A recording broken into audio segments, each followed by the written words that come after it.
Did you know that deep within the sun-baked plains of Sumer, where the Tigris and Euphrates snake their way through fertile lands, lurked a terror far more insidious than any desert storm? They weren't creatures of sand or shadow, but of the abyss itself, the Gallu. These weren't mere spirits. They were the embodied horrors of the underworld, the chilling embodiment of fear itself. Their names, whispered in hushed tones around crackling hearths, evoked images of torment and despair.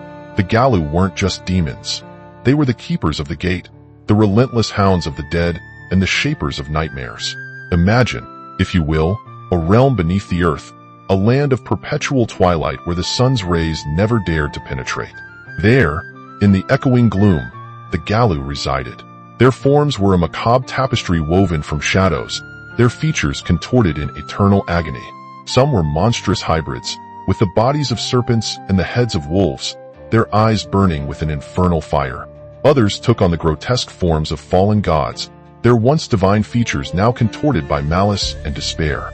Their whispers, like the rustling of dry leaves in a tomb, carried the chilling promise of eternal damnation. Their power wasn't limited to mere terror. The Gallu were masters of the insidious. They could manipulate dreams, weaving nightmares so vivid that they could break a man's spirit. They could seep into the mind, planting doubts and suspicions, turning brother against brother, stirring chaos in the land above. The stories whispered around village fires told of one particular Gallu, known only as the Whisperer of Lies. This creature possessed a voice that could twist truth into falsehood, a laugh that echoed through generations as a harbinger of ruin. He would infiltrate families, whispering insidious doubts into the ears of the innocent, turning love into hatred and trust into suspicion. The Whisperer of Lies had claimed countless victims, his chilling whispers weaving a tapestry of deceit that engulfed entire cities. Another fearsome Gallu was the Hound of the Depths. Its form shifted and changed, embodying the very essence of unending hunger. This being preyed upon the living, not with physical claws, but with the gnawing, insatiable fear of the unknown. It stalked the edges of the mortal world, its guttural howls echoing through the valleys, a call to the shadows.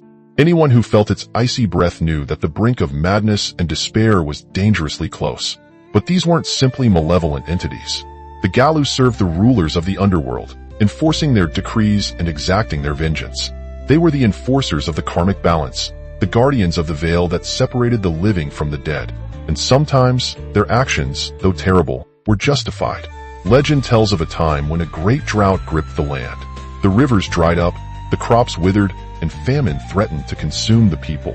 A powerful priest, in desperation, ventured into the underworld, seeking a solution from the shadowy lords and their formidable Gallu.